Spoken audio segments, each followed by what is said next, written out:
Yeah, so as I just said, I know it's a beautiful night, so I don't want to even try to make this a full hour, although our topic tonight could be several hours or several days. What I'd like to kind of disclaim it with at the beginning here is obviously we're not going to cover this whole topic in the next few minutes and moments, but I hope it starts a conversation. It starts some thoughts in you that you would want to ask some more questions and try to learn more about why Christianity, why we should follow Jesus in the Christian faith. Um, so yeah, I hope that you feel more open from this point, from this message, or from this workshop, to have more conversations, to learn more about being closer to Jesus and why He's the way, truth, and the life. So thank you so much for gracing us with your presence tonight, as it's such a beautiful night out, and making an hour of your night to be with us. We're super excited to have you guys here, and we love you guys, and it's a privilege and honor to be able to teach you and you teach us, and to walk together with Jesus. So we are going to talk about why should we be Christians, which is a question that Lauren Estep brought up a few weeks back. And we kind of threw these topics in a hat, and we made a schedule on the topics that we would break down. So tonight, I've thought of a video that I watched back in the day that's become one of my favorite videos that I even go back to. Some of you may have heard me talk about Skye Jethani, who's a pastor, an author, a teacher. I like hearing from Skye because he has his master's in theology, but he also has gone to school for, he has a bachelor's in history. So especially American history in the West. And so he has a great understanding from how to let his life be surrendered to Jesus, but he also knows the major points in history, especially in our culture, in the Western culture, as to why people did or did not follow Jesus authentically, why they may have been tempted to follow some other ideas or other leaders. So I'm going to play this video for you guys, and we'll break it down that way. I think he's got a lot of great points in here. It's only 9 minutes long. And we'll have some commentary on that. What I want to do is pause it throughout. Oh, make sure you have notes, a notepad or anything like that with you, pen and notepad. Because what I want to do is pause it throughout and make sure that you are taking a note of this part, so that we can have good conversation at the end as we go through the outline of it. So let me pop it open. And I'm hoping, because I haven't tried this before, that you can hear it. So I'm gonna just play it for a little bit, and then make sure that you guys can all hear it clearly. 1,500 years ago, the Emperor of Rome built a mausoleum for his sister. Is that clearly heard by everybody? Yeah? Okay, cool.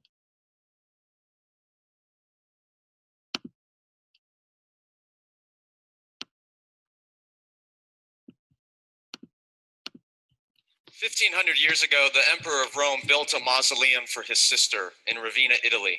It still stands today. The Galla Placidia is considered one of the most important historical relics from that age because its dome ceiling has one of the most artistically perfect ancient mosaics in the world today. Many tourists will crowd into this little chapel to get a glimpse of the ceiling, but when they enter, they're quickly disappointed because despite all the hype, the ceiling is so high and the windows are so small and such little light gets in that this beautiful mosaic remains hidden behind a shadow. The experience of being in the Galla Placidia parallels what many people experience in the church today.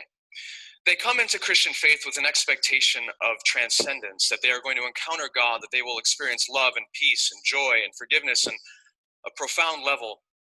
But the shadows remain, and they are disappointed. Increasing numbers are just leaving. But some who remain settle for a lesser form of Christian faith, a less than divine experience, one that I would say is merely a human religion. And in a way, they've received a form of Christianity that lacks any potency, has no power. They've been inoculated to the true message of Christ. When I say it's merely a human religion, we need to unpack that a little bit. Human religion is predicated on a simple idea, and that is that we are all afraid.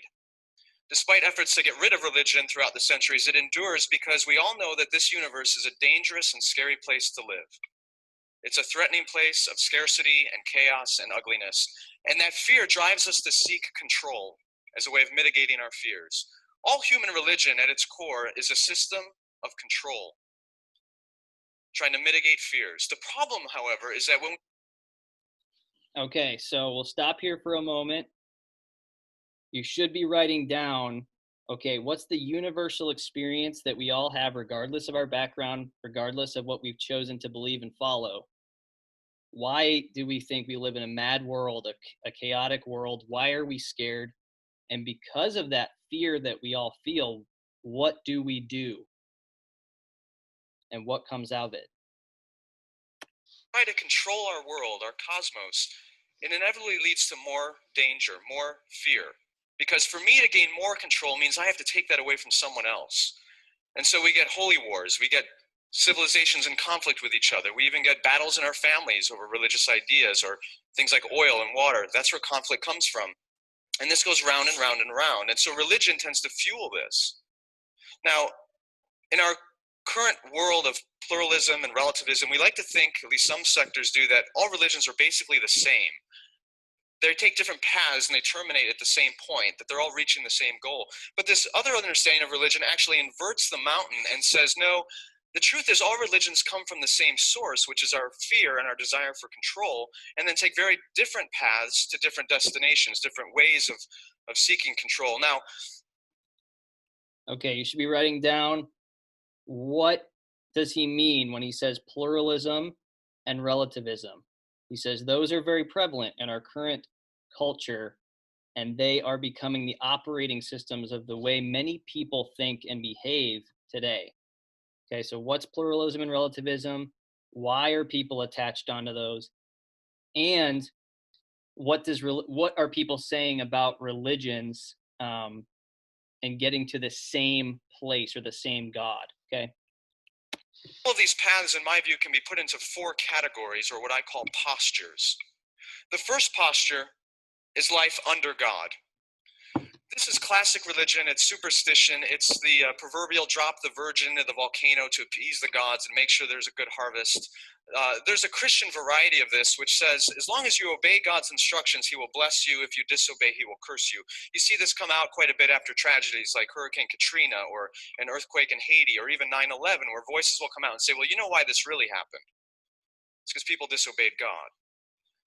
But the problem is, it doesn't solve the issue of fear and control, because what this does is say you can control your world by trying to control God through morality and ritual. But what it ends up doing is perpetuating the fear and control and anger and hatred between cultures. So we abandon that over time and we go to life over God. This is epitomized by secular humanism that says you don't need God in the picture, you don't need religion. All you need is to understand how the world operates through science or principles, and we can have direct control over our universe to mitigate fears. There's also a Christian variety of this that says you can have a Christian marriage, a Christian government, a Christian family or organization, as long as you just take Christian principles from the Bible and employ them properly. But God doesn't actually need to be involved. You can put him aside and just run it based on principles. But again, this doesn't take away our fears, because how well we employ those principles is never, it doesn't work the way we want, and the fear continues. Then we move to life from God. Okay. First two of the four postures: life under God and life over God. What does he say those mean? And what are the Christian versions of each of those that he defines as well? This is the favorite in the American culture. This is essentially consumer Christianity that says the way I'm going to mitigate my fear is by seeing God as a divine vending machine who exists to supply my desires, who will give me enough health, wealth, prosperity to insulate myself from the dangers in this world. Again, it doesn't ultimately take away our fears, it just insulates us from them. And then the fourth posture, life for God, the most common among my peers in Christian ministry, which says if you really want to get rid of fear in your life, you need to accomplish great things for Christ and his kingdom. How many wells have you dug? How many Christians have you created? How many churches have you planted? How many cultural systems have you transformed? The more you accomplish, the more successful you are. And these four postures represent sort of the boundaries of most people's religious lives. We bounce between these in different seasons, and most of our work in ministry areas is trying to transfer people from one of these postures to another. We're trying to get people who are living over God to live under him, and we're trying to get people who are living from God to live for him, to convert them from Christian consumers to Christian activists. The problem is we actually end up inoculating people to the true message of the gospel. At the Gala Placidia, if you endure long enough in that place and you stay through the shadows, eventually something unexpected happens. There's a little metal box along the wall, and when someone drops a coin into it for a donation, it also ignites lights that illuminate the ceiling. And for a few brief seconds, everything has changed. The shadows depart, and they're given a vision, and the central picture on that ceiling is this: a mosaic of the Good Shepherd. Jesus enthroned in a green paradise surrounded by swirling stars. One person said it's the most sublime thing they'd ever seen. And so in the church, if we endure long enough through these false postures, from time to time, the lights come on. Okay, so now you should have all the four false postures he talks about and some definition under each of them. Life under God, life over God, life from God, and life for God. Now he's going to talk about a fifth option and a more excellent way, the way that God asks us into relationship with him. And we're given a glimpse of the world behind the shadow. We come to see God for who he truly is. And in that moment, not deserved, by his grace, illuminated by the Spirit, something happens that transforms us, that reminds us there's a fifth option. There's another posture that's available to us, not one we deserve, but a more excellent way. And that is, rather than a life from God, for God, under God, or over God, there's also the possibility of a life with God. Here's what happens. Every other posture of religious life says that God is to be used to achieve some other end. He's to be used to mitigate my fears. He's to be used to control my world. He's to be used to get me to heaven. He's to be used to transform the culture. But when you get a vision of who God truly is, his beauty, his wonder, his grace, suddenly you no longer want to use God. You want God. He ceases to be a means to an end, and he becomes the end, the beginning and the end, the Alpha and the Omega. He becomes the treasure for which we would give everything just to possess. And this is what Jesus presents to us, not a human form of religion predicated on fear and control, but a divine message of invitation into love and relationship. And the interesting part is when we grasp this, when we truly get that we're called to live in perpetual communion with God and possess him as our treasure, not just a device, something happens. We come to see the world differently. Rather than trying to use God as a way of mitigating our fears by trying to control him through manipulation, instead we come to realize that our lives are perfectly safe in the hands of our loving Father, that nothing can separate us from the love of Christ. And so rather than seeking control, we can surrender it. And in that position of surrendering control, the vision of the world changes. As Dallas Willard says, we realize that this is a perfectly safe world in which to live, that not even death can separate us from our God. And in that posture, the teachings of Christ begin to make sense. And for the first time, it makes sense for me to give generously, to love abundantly, to sacrifice and even take up my cross, knowing that nothing can make me afraid. The problem of fear is solved, and the way of faith is opened up. Now, the reason I share this is because I'm worried that in our current condition in our culture, we are presenting a generation with a vision of Christianity which is something less than what Christ intended. We're giving them a vision of mission for God, of transforming the culture, of freeing slaves and digging wells, and all those things are wonderful, glorious, and good things. But what we forget is that before we are called to something or somewhere, we are first called to someone. Amen. Amen. All right, so you can all go ahead and unmute yourselves because we're going to have some conversation here. Ultimately, I think he summed it up right at the end there when he said the problem of fear is solved and the way of faith is opened with Christianity, with following Jesus, when it is actually attached to the truth of life with God and not any of the false postures. So jump in with me here because I don't want to just hear myself talk. He starts off telling us we're in a mad world, which a very famous song tells us that, but he tells us that that's the reality that we live in, right? So why are we in this mad world? Why do we feel scared? Sin? Okay. For sure. What is sin? Offense against God. And why is it so scary? Sins, from a very boiled down perspective, are attempts at control as a means to make ourselves feel better. Almost any sin we commit is an attempt to feel like we have control over our life and that we're trying desperately to fill some hole that we feel is open. And Sky talks about that a little bit. When we desire control so that we feel more safe, we're also stealing safety from somebody else.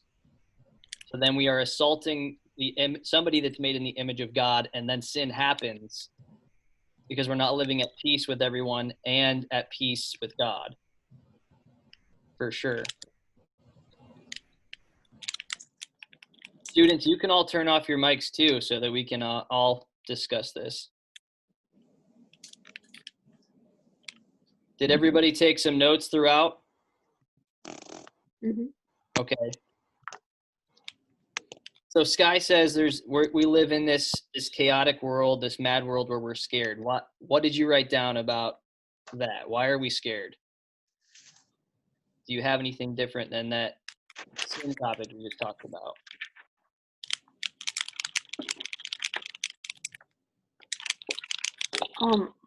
I think people are scared because like we don't have the control and like we just have to trust in that, and some people like that's too much for them. They can't let go of those reins that don't really exist actually, but that's why people are scared. Awesome.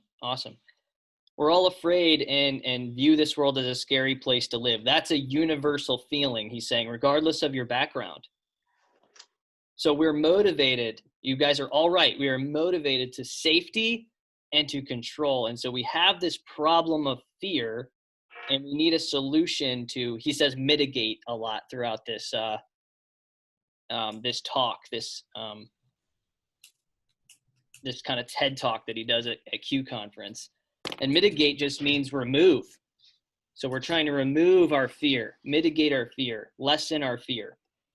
And so that's where religion is born. He says all human religion at its core is a system of control trying to mitigate our fear. That's where impure religion comes from, human manufactured religion to try and grab at control and safety. Then he says in our current culture, what's very prevalent is pluralism and relativism.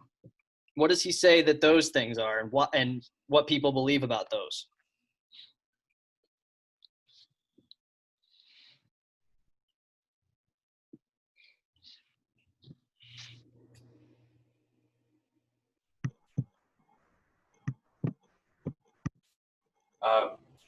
One thing he pointed out was that picture of the mountain with the A, B, C, and D.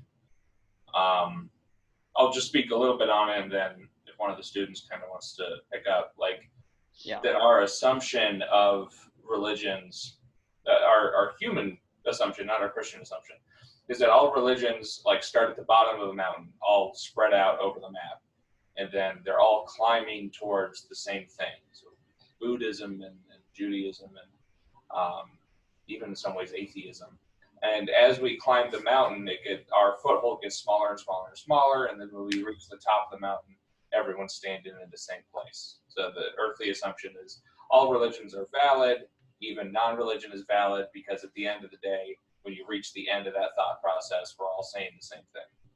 And that is the earthly, non-Christian view of the way religions work.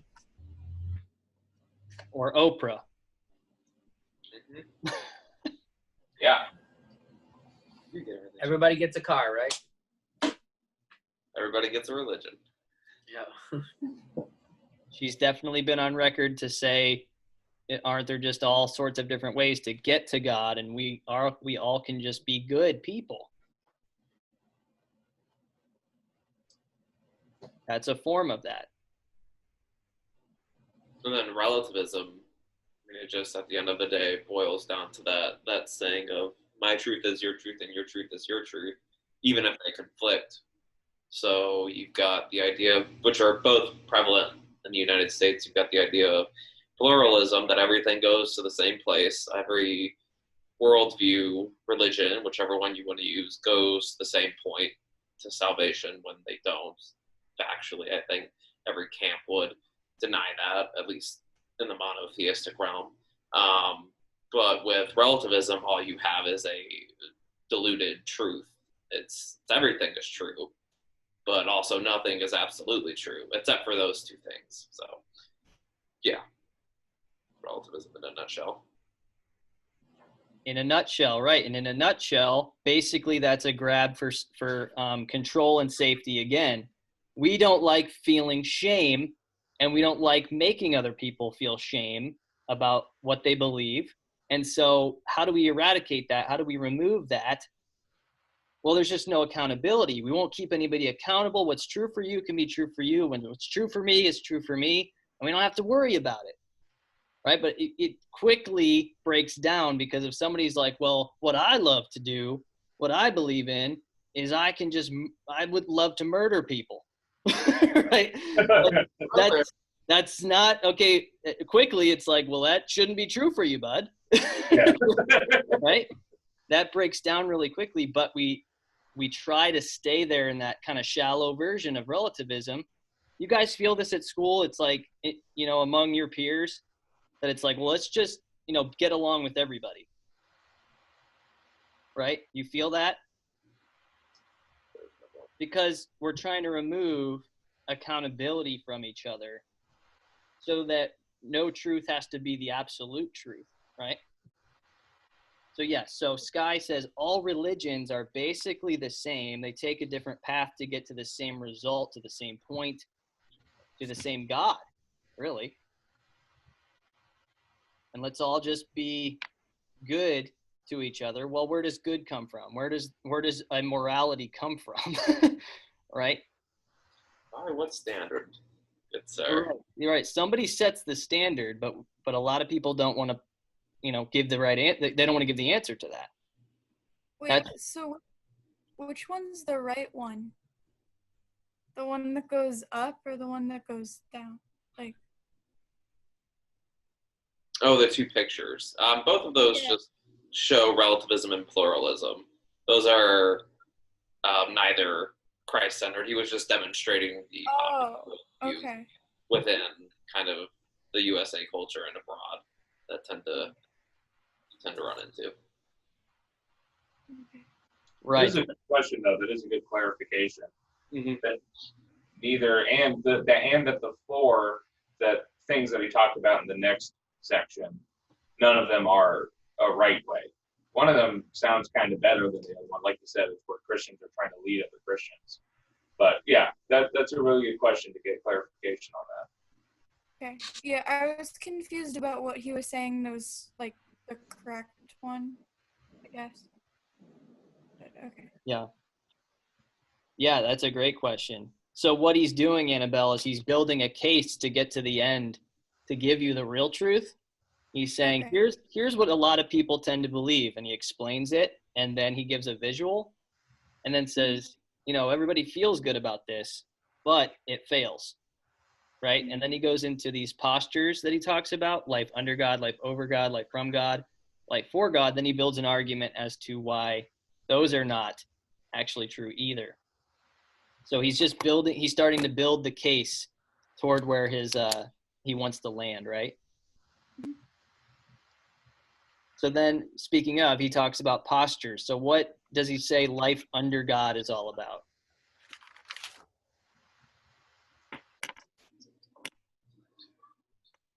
I like to think of the people in Indiana Jones. I don't know if everyone's seen that or not. But the people that sacrifice for their God, they just like take a guy from the community. It's sort of like that. Like you're giving everything. You know, life under him is you're afraid of him. So here, let me appease him however I can. Yeah. Yeah, it plays out that way for sure. He says that. He's like the classic, throw the virgin into the volcano. Right? Not that far off. I mean, I would say even the prodigal son story is about that with the older brother, where he's like, what, you didn't throw me a party. I've been working for you this whole time. His life is under the father, and he's been hoping that he'll reward him for his work and what he does to appease his father. All right, any other students got anything? Life under God? Thoughts you had, notes you had? You got to jump in on at least 3 of the other 4. You all took notes, right? Raise your hand if you took notes throughout the video. All right, well, half of you I can't see, so that's okay. Okay, cool. So you can definitely unmute yourself. Oh, I've got a hand here. Ethan, go ahead. Sorry, what did you say? Sorry, I just saw your hand. It said that your hand was up, bud. Sorry, you keep like disconnecting and like shifting. Oh, it said your hand was up. Oh, okay. Were you going to add? Well, what did you say? Because you kind of cut out. Oh, we're talking about the first posture that he talks about in the video, life under God. What was that all about? I think it's just more like kind of people's main views towards it and like thinking how it needs to go when it isn't exactly like that. Like kind of these expectations we put forward towards it that necessarily isn't true. When we're trying to appease God or the gods. All right, life over God. What do you guys have for? What did he talk about in life over God? That posture.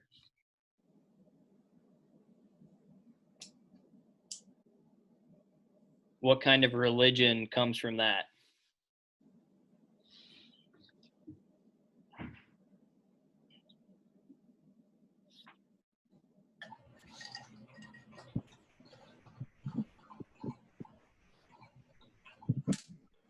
I won't answer it all the way because I think this could lead to some really good conversations with the other kids.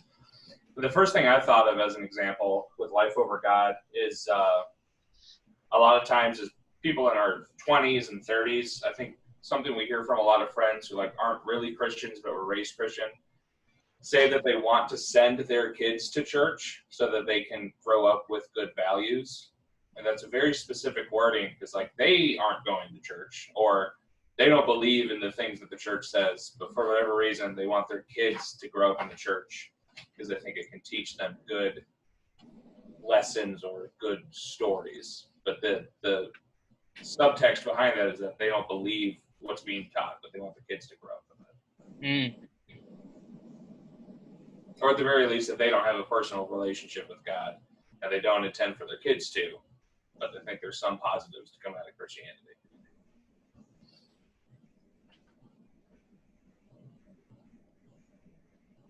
Yeah, what do you guys think? What do you have in your notes? Life over God. I think it comes from more of like out of the whole fear. Like people are more like, okay, well, I'm just going to kind of do this and then life will be good and it'll just work. And but people are like more like they have like intentions just to make their life better or not, and instead what it should be is to make a connection with God and like really be into that instead of just like trying to help themselves more. Like in a way, like it's helping themselves in like a bad way, trying to just kind of do it themselves and have control over their life, and then it's not like in the right way though. Yeah, and I think those two last answers are actually going more toward the part where he said, what's the Christian version of these? So the first two, that's what he does. Life under God says you can control your world by trying to control God through morality and ritual. These things will appease God. And what's the Christian version? I think that's exactly what you were talking about, Judah and Eliana, saying like, I want my kids to be more well-rounded. I want them to be, just moral people. And God, if there is God, can't say anything bad about that when we stand before him, And then in life over God, the secular humanism says you don't need God at all. And all you need is to understand how the world operates through like science and principles. So we have direct control to remove our fears. We have real solid evidence, empirical evidence that says this is what is true. And this is how we should live for a safe, healthy, good, moral life. And the Christian version is you can build businesses, you can do good, you can do philanthropic, altruistic things, good things in the world on the principles that are found in God's word, but you don't really need them there. And we even see a lot of mega churches and organizations built on that, right? We can manufacture this good feeling and we can feel successful about all these people coming here and partaking in our program, in what we've created. And, oh yeah, pepper God in there and what he says, right? And then life from God and life for God are pretty much all centered on, that's just a Christian version of life trying to, follow religion. Life from God, life for God are just kind of Christian based, right? They're more in the Christian circle. They're not found in secular humanism or another religion. This is like a version of Christianity that's he sees as wrong. What was life from God? What did he say was, what did he define that as? Life from God was the third posture.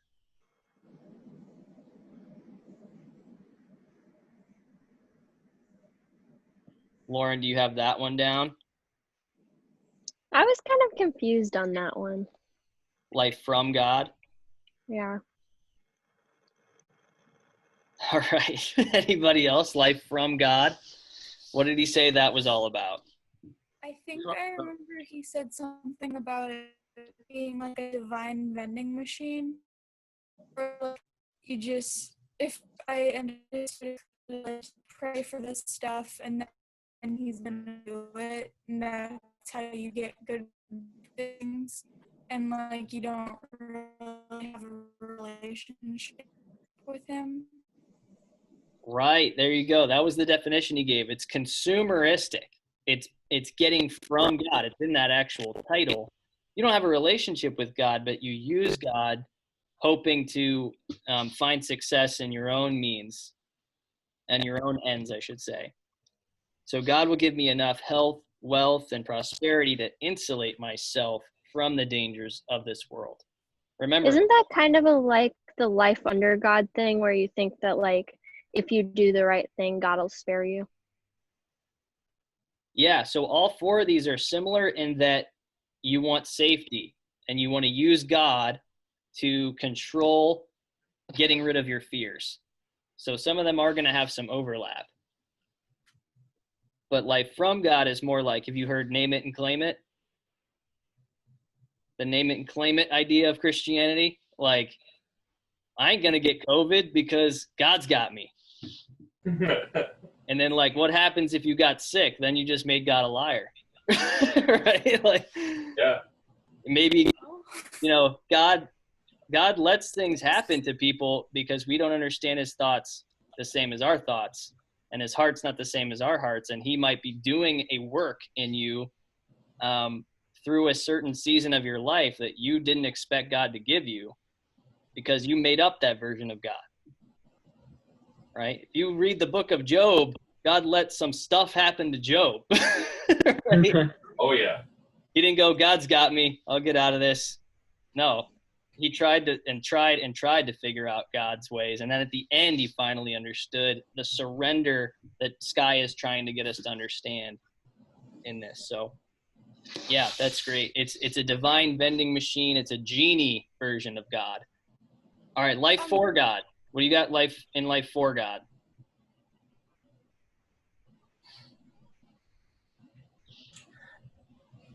This is something we say a lot in the Christian world. I liked how he said that it seems like from the outside to people who aren't Christians that all we do is kind of like go and help others, and that's what like our whole faith is about, but it's not like really portraying that you need to have a like faith in God first. Absolutely.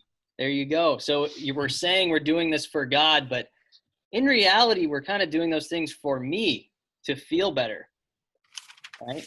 That's like going out on a mission trip to help somebody in desperate need and taking pictures and doing it for the gram, right? That's not really a mission that God sent you on that you felt called to. That's a mission that you wanted to look like you were doing some big things for God. It's all part of the heart. It's all part of your inner world. What's your motivation? And all four of these, the motivation is I want to feel safe, I want to look good, and I want to feel good, and I want God to bless me, right? It's not about surrender and letting God be God, and what he says goes. And so that's what happens in the fifth posture, life with God, that he explains. Says there's a fifth option, a more excellent way, life with God. So where all these four postures and pluralism and relativism that he's talked about are about God being used to achieve some other end of yours, some other goal of yours. Life with God is you no longer want to use God as a means to an end. You just want God, right? Matthew 13:44 is probably my favorite parable where God is trying to tell us what the kingdom of God is all about. And when your heart wants what Matthew 13:44 is talking about, you have a pretty good idea that you want God, that you want to be in relationship and with him and in his presence more than anything else we're trying to get out of God, right? If you believe that you are a Christian because God is going to just put you in heaven over hell, and that seems a lot more like air conditioned, and you want to be there, then that's not really following Jesus, right? When you want to be with Jesus because that relationship is deep and there's a beautiful time always spent with God, and you're like, man, this is where I want to be, then you have a pretty good idea that you're following Jesus and not the blessings and the things that you want to get from him, right? It would probably be a good analogy. Maybe a lot of you have done this or you've seen people your age do this. When we went on our Cleveland mission trip last year, some of our students were begging me to get McDonald's ice cream, all right? And they were not nice to me for many days. And then all of a sudden it's like, Chad, please, let's just get the ice cream. Come on, we'll love you so much. We won't be bad ever again throughout the rest of the trip. You wanted ice cream from me because I had the authority to take you there, right? You didn't want to be with me. Like that's what it's all about, right? That's what the human religion of wanting from God rather than wanting to be with God shows us. It's just like that. And so anyway, back to the parable. Matthew 13:44, Jesus says that the kingdom of heaven is like treasure buried in a field that a man found and reburied. Then in his joy, he goes and sells everything he has and buys that field. Nothing else mattered anymore. He found the treasure. He found the answer to life. He found his highest joy. He's been searching and searching and searching for a treasure that would fill this hole in his life. But then he discovers, oh, it was never any of these like tangible treasures. It was never any of these health, wealth, and prosperity. It was never any of this safety. It was always surrendering to God as the treasure and being with him and going and selling everything else that really never mattered. He says at the end, before you are called to something or somewhere, you are called to someone. And so I know that we didn't dive into Christianity versus Islam, Christianity versus Buddhism, Christianity versus Hinduism, Christianity versus Taoism. Oh, that should be a new sermon series. Christianity versus. I don't know. It might look weird because then it's like Christianity beats these things up. Right? And I'm more of a Christocentric nonviolent guy. But that wouldn't be a good series title either. And probably nobody knows what that means. Christianity non-competitively compared in a peaceful way to. Fill in the blank, Islam. Yeah. Right. So I know we didn't like go through all of those because there's just no way, right? I didn't even go through the whole list at all. I just went through some major world religions there. But I thought in 9 minutes, Sky really breaks down what's your motive in any religion and what's your motive when you're with God.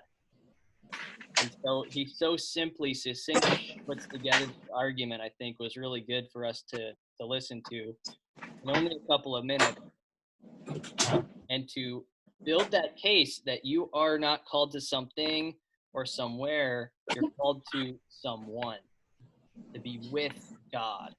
That's Deacon Abby. Oh, hi. How you doing? You say hi? Hi. Hi. Hi. How you doing? You doing okay? There you go. What I was going to do, though, was talk about the Roman and Greek, the ancient Roman and Greek world where a lot of this was practiced. You can worship whatever you want, as long as you also said you worshiped Caesar, and then those who came after Caesar. But it's already almost 8, and I think we got through a lot already with that video. So, yeah. Are there any questions or comments or anything other than, hey, that should be a series? I will say. Yeah, Jacob.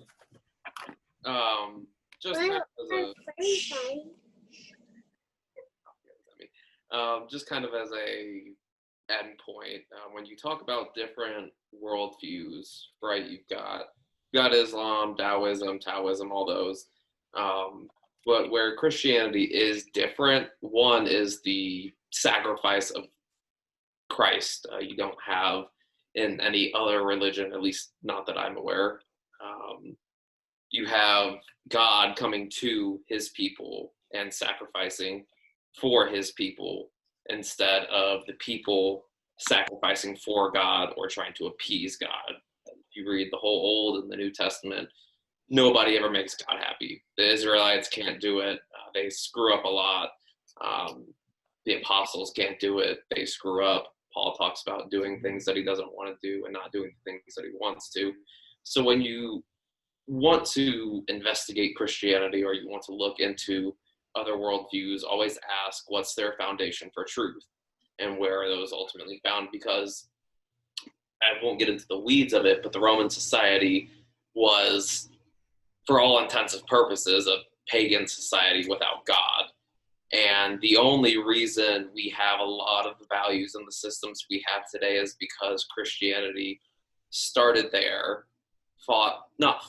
but endured through the oppression that was there and changed that system over a very slow period of time. Christianity, let's just say it started about 33 AD or whatever, and it took till 600, 700 AD till it Christianized more or less the Roman Empire and thus the world at that point that was historically documented. Yeah, I mean, really, in a short answer there, that's exactly what we were going to go through. How Rome fell when they built their foundations on all this religion without God, and then how Christianity endured through that oppression and through a society that was a system against them, but they still endured and they still came out alive, and everything else failed and died off. So that is why we should be a Christian, because it is the faith that stands the test of everything. It stands the test of time. It endured even the worst, arguably, and I mean, probably not even arguably, the worst conditions that we'd ever seen in the Roman Empire, that the world's ever seen. So if it endured through that, it can endure through anything. And if you're a wise investment maker, that's where you want to place your investment, is in what lasts and what's refined even through the fire. So that is why you should be a Christian in less than an hour. Right on. All right, Judah, do you want to play like a little question game? In some ways, yeah, but in other ways, I kind of wanted to. How many people are still on right now? Where's everybody that joined originally? Oh, really? Okay. 11 total. Well, I think some of them don't have their screens on, so I didn't know they were on. Okay, all right. Well, then, yeah, we can play a game. I was going to see if we wanted to just keep talking about this, because there's a lot of good stuff.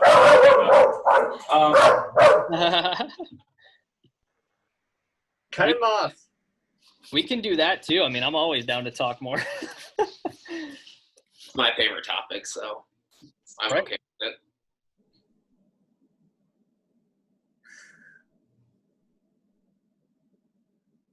Judah moment, calm his dog down. I have a question. Sorry. Well, in that case, yeah, there is one thing I wanted to add. Yeah. Annabelle just said she wants to add something too. So go ahead. Sorry, I was just wondering what the Sky's last name was, because I was gonna look up like other videos by him if he had any. Oh, sweet. Yeah, it's Jitani. I'll type it into the chat since it's hard. Okay, thank you. Chad's introduced him just a couple of times. He's got really, really, really cool stuff. I've never actually listened to him. He sounded good. I'll have to. YouTube. I don't know if I've listened to his podcast, but I've listened to a couple of other people's podcasts that have him on as a guest. There's a couple of those.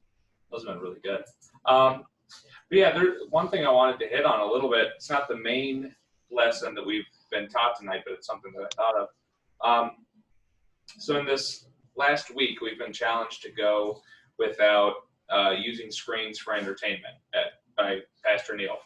And so we've been doing that. I haven't been doing great with it at work, but at home I've been doing pretty good with it. And so I've replaced a lot of my screen time with listening to this Crash Course series on each book of the Bible. And I just listened to the Crash Course on the book of Job. And it kind of reminds me of some of the stuff we were talking about today, where a lot of people will read the story of Job, and the main question that comes up in their head is like, how could God have allowed this to happen to someone that was such a man of God? And does anyone not know the story of Job? Does anyone need a quick recap?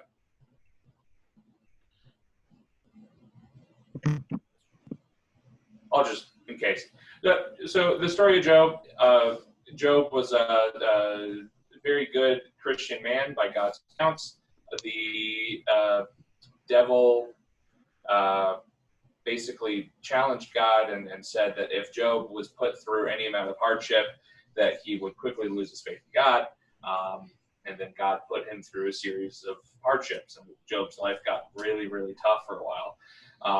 A lot of his loved ones passed away. He got extremely sick. He lost a lot of his fortune. And he did eventually end up challenging God on a lot of those things.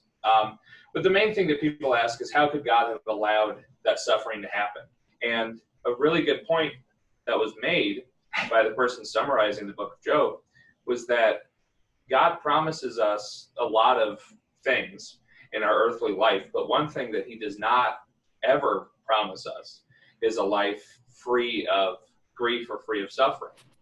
And in fact, the world that we live in now was, because of humans, made into a world where that's not only a guarantee that you won't have suffering, it's actually a guarantee that there will be suffering. And as humans, a lot of our life is just balancing helping others with hurting others. So like, no matter what we do, some of our actions are going to hurt others and they're going to help others. So I think about that a lot when people bring up one of those false ways of thinking that Skye Jethani was talking about, where, well, as long as you're not hurting anybody, like, believe whatever you want, do whatever you want, and as long as you're not hurting anyone, continue doing whatever you want. And that sounds nice until you remember that that's impossible. You can't live your life in such a way that you never hurt anybody. And so the whole idea that any religion is valid as long as you're not hurting others is invalid. Even as Christians, we might hurt others, or we might cause others to suffer or to stumble or to be uncomfortable. And so I think what it becomes instead is that in our lives with Christ and in our walks with Christ, to ask ourselves what sorts of discomfort are worth the truth and the beauty and the love of living with God. It's like if you challenge someone on their faith, even if you challenge another Christian on their faith, that can be very uncomfortable. It can cause them to doubt themselves or to get angry. It can cause them grief, which can cause you grief. And a lot of the things we do can cause suffering. So we instead need to ask not, how can I live my life by causing the least amount of damage? It's more, how can I use my life for God and with God in a way that any damage or suffering that I am causing is in some way leading to the expansion of his kingdom. And there's a story, speaking of other religions, Buddhism. The story of the Buddha starts with a man in a garden who, the garden is made perfect for him, kind of like Adam and Eve, like similar to that story. But the garden is made perfect for him, and he is intentionally kept away from suffering. And for much of his life, he feels like the world that he lives in is perfect until he sees someone who's suffering. I think he sees someone in poverty or someone who's sick, I forget. But he sees that person, it completely changes his way of thinking, because his brain can't handle the fact that people are suffering. So, yeah, I think that in our life, instead of focusing on trying to live the most comfortable life possible, we should accept that there's going to be a little bit of discomfort in everyone's life, and that by embracing that, we can have some uncomfortable conversations with others and have some uncomfortable conversations with ourselves that ultimately lead to some really good things and really good ways of thinking that he might not have gotten to otherwise. I think that's what Jesus is trying to get to in that parable about the kingdom of heaven.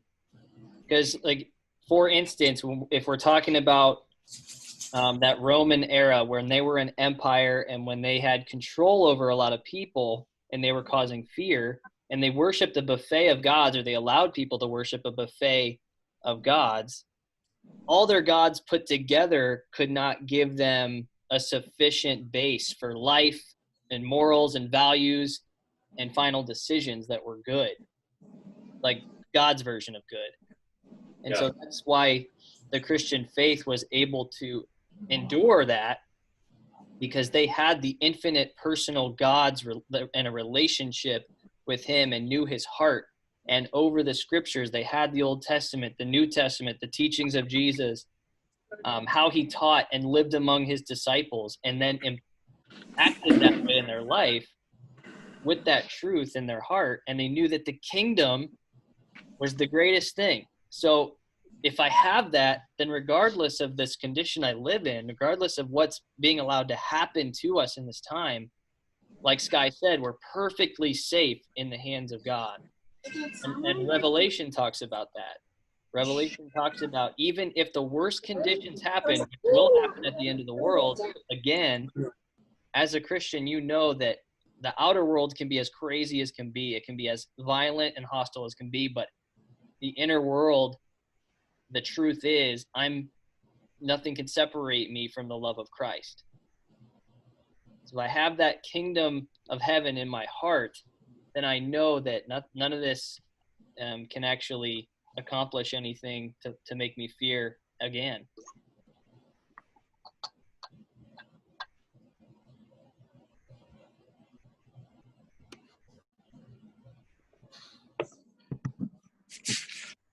One of the things that I think is really prevalent in his discussion to our world right now is the relativism and I know Judah touched on it very briefly, but people can Google and find enough information to support any idea. So it's really skewing facts across the board, and people can find and believe whatever they want. And that's the whole concept of relativism, is that I heard about this concept in the Bible. Let me Google it. Let me see what 50 people say about it. And look at all these people say exactly what I think it means. And there's no real research going on. So it can really skew people's opinions. So that's a big fear of mine.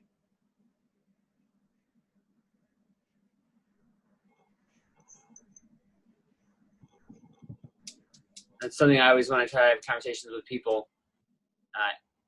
I know it's uncomfortable, like Judah said, but I always try to challenge people when they come out with something like that, because it can really, really, really skew your views, and it can change entirely what you think you believe versus what you should believe. So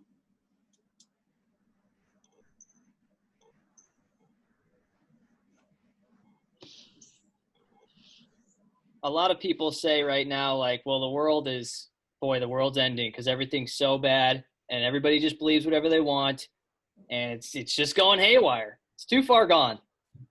And I think that it's a great opportunity in our world right now if you believe in Jesus and follow Jesus, because you can remain consistent right now in your relationship with Jesus. You can have joy and peace and patience and goodness. You can love people at such a different capacity right now and be consistent with them, with your friends that don't know Jesus. And it's never going to be fake because it comes from the authentic love of God that's in you. And you have such an opportunity right now because all of these things people are realizing, all these beliefs that are within relativism and pluralism, people are going to realize, oh, all these don't go to the same God. All these don't get me the same thing that I thought it would get me. And so these ideas and these belief systems are going to break down. People are going to go, well, what is true then?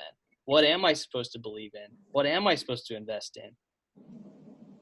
And when all the dust settles, the hope is the only thing that rings true is, oh boy, I missed it the whole time that it was Jesus.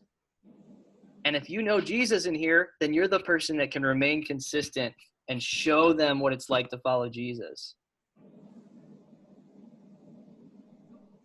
There's another reason that you should be a Christian. The only one that's going to be there when the dust settles every time. So I think it's a time to be excited, an opportunity.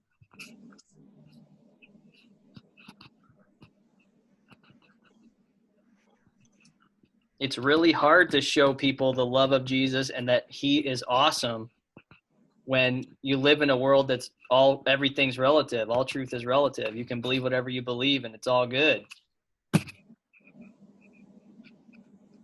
There's just too many voices, like we talked about last week, trying to pull you in a direction to follow it, whatever makes you feel better. How do you combat people's beliefs with still being respectful? That's a really, really good question. Well, you read the Bible, right? You see how Jesus interacts with people where their belief system's off. He never goes well, you just don't get it, dude. Goodbye. Right? I mean, technically he tells disciples to dust off your feet and to leave, but that doesn't mean yell at them. You're so stupid. You don't get it. I'm leaving your town, you dingus. He doesn't teach him that. I think a great example to read through, Lauren, and everybody, is Acts 17. I was talking about Acts 17 with my best friend this morning because he just had his roommate from college, freshman year, hasn't talked to him in 8 years. Dude had nothing to do with Jesus or really any religions. Was a party guy in college and everything, and they partied together until my best friend came to know Jesus. And he saw his life completely change right before his eyes in that 1 year while he was at that college. Then he moved on to a different college. But just because he saw him in that season of life, something changed when he started following Jesus. He called him this week, 8 years later, and was like, hey, man, I just see your posts all the time, and you seem to be consistent, regardless of what's going on in the world and in your life. I'm just watching your life for 8 years, and you've stayed the same exact person since you changed when I met you in freshman year. And now he's starting to help disciple him and teach him why what he believes is true, why following Jesus is the way, the truth, and the life. And so he's showing him some steps along the way as he's finally coming to a place where he wants to learn. He wants to try and figure out what's true, right? There's going to be situations where people don't want to listen to you and it's hostile. And that's why Jesus says, dust off your feet and move on, because it's not the time, it's not the place to try and force this thought. They're not taking it in. They're not wanting to learn from you. But there will be times when you dust off your feet and leave and you find another place, another person where that person wants to learn in that season from you. And that's when I think God shows you have an opportunity now to speak into their life, right? There's no reason to ever be hostile and to be like, well, my idea about life and following Jesus is so much better than yours. It's never going to win somebody over. And Paul talks about in Acts 17, what he does is he brings the culture that he sees going on at Mars Hill in Athens and knows about it so well that he can merge it into what the truth is in Jesus. He talks about your poets, because they're like a very artistic, historical, very like Renaissance kind of culture, and like philosopher kind of culture. And he talks about your poets and your philosophers have said that we are the sons of God. And they're not talking about God and Jesus. They're just trying to figure out what created all this. And they don't have a name for him. They even have a statue made to the unknown God.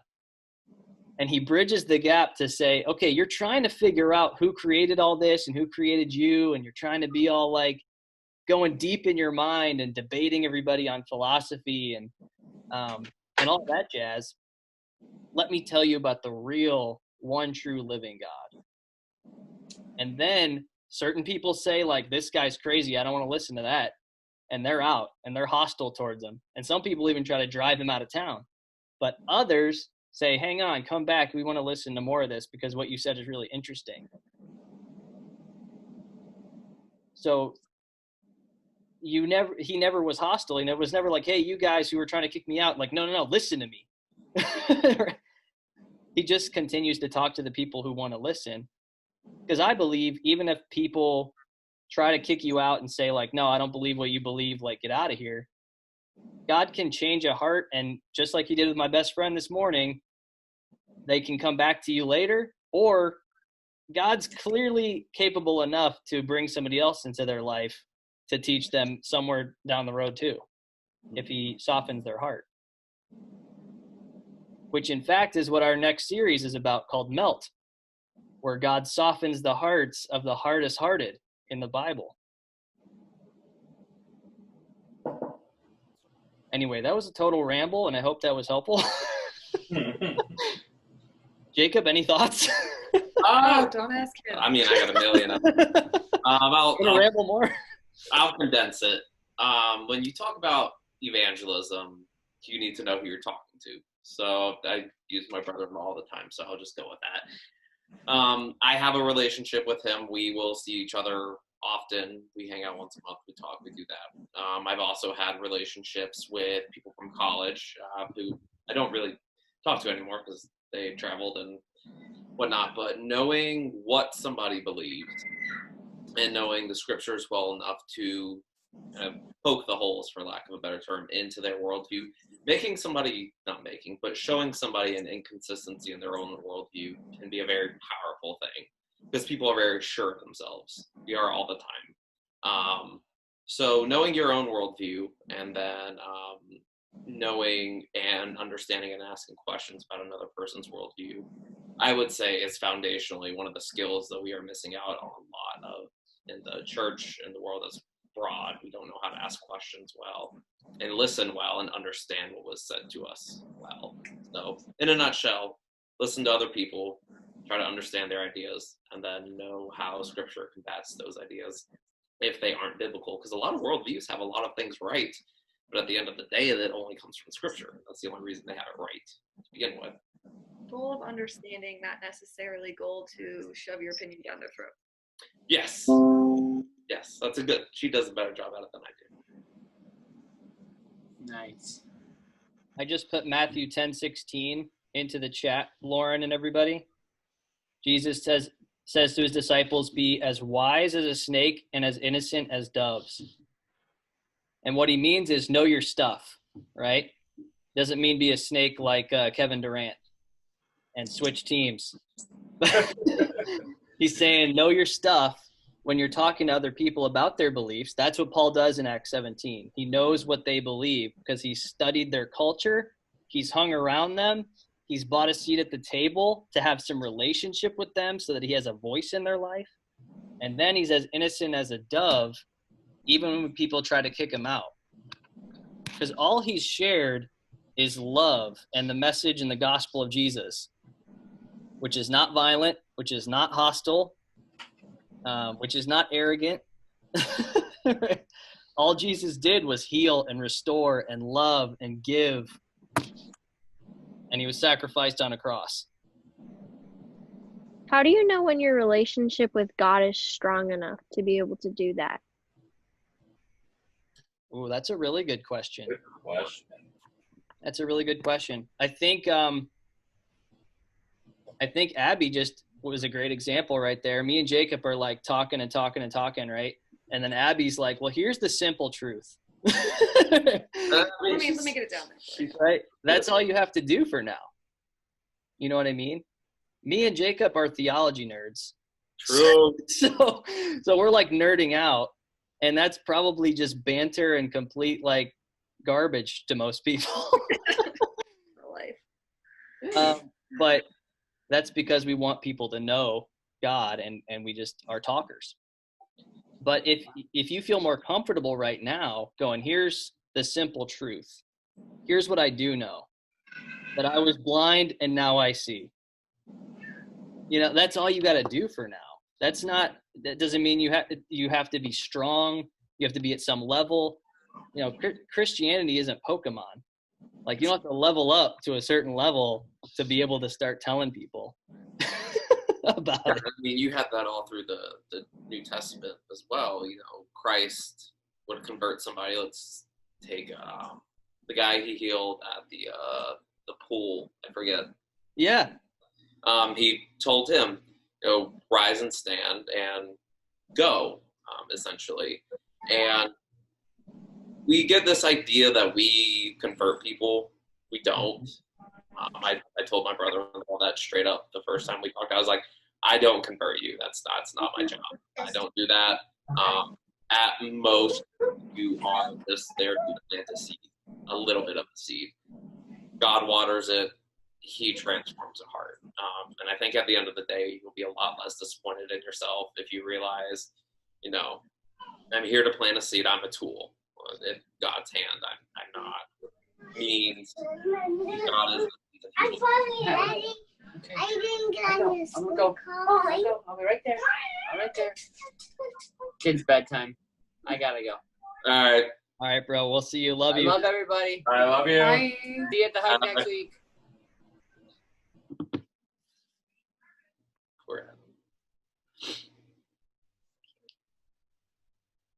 Do you have anything you wanted to add to that, Chad? Yeah, I mean, the Bible says that the Spirit teaches you what you need to say. You don't need to, have your speech written on an index card ready on your back pocket every time, we've got to trust that the Spirit will lead us as well. Paul says all the time, like, I think Jacob just mentioned it. It's not Paul, it's not Apollos, it's not any of these guys that are teaching about Jesus. It's Jesus. Like, so follow me as I follow Jesus. And we forget that sometimes, especially, I was talking about this today with Pastor Bob about how we're talking about systemic racism a lot right now, right? But there's like systemic everything.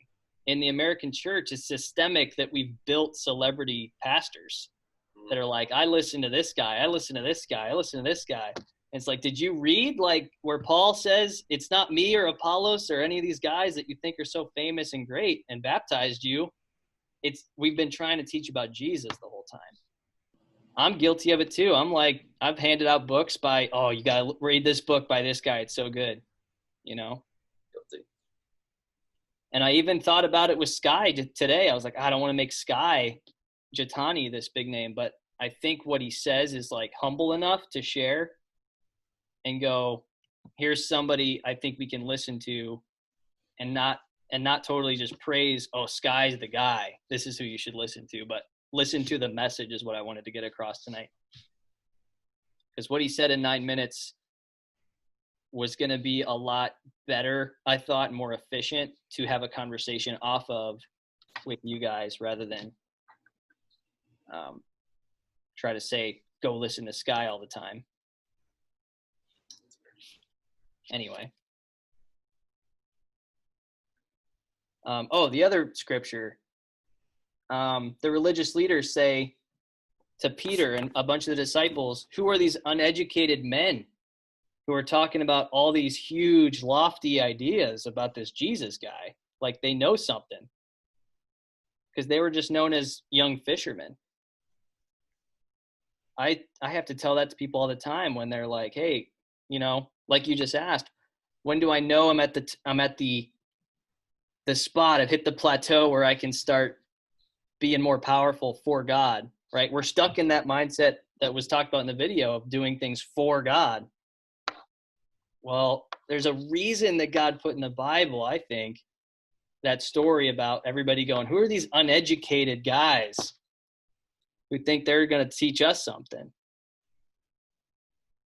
I mean, it's not even just the New Testament. The Old Testament, God chose Moses, who couldn't string two sentences together, to speak to Pharaoh.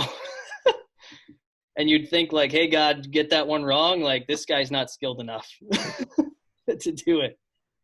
He wants to use us when we are our most humble and weakest and most vulnerable, because then his strength is actually on display. Then it's him who's actually on display and not us.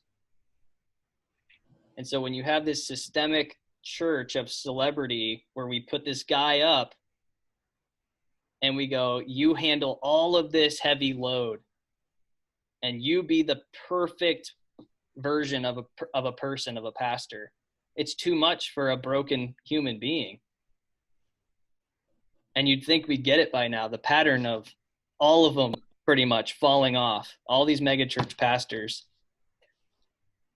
because you can't put all that on a human being and be like, they're at the level, they're at a higher level than me.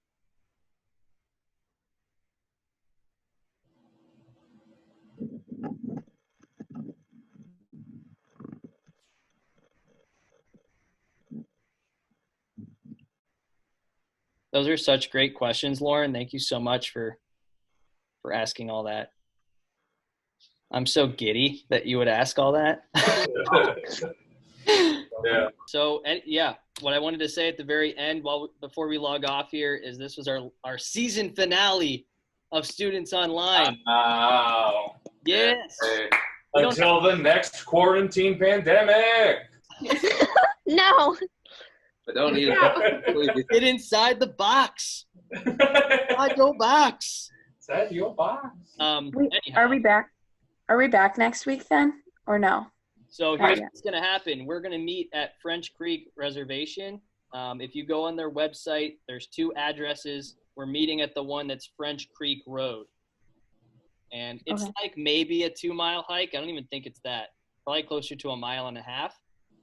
We did it last summer. Tell your people. Tell Lincoln. Okay.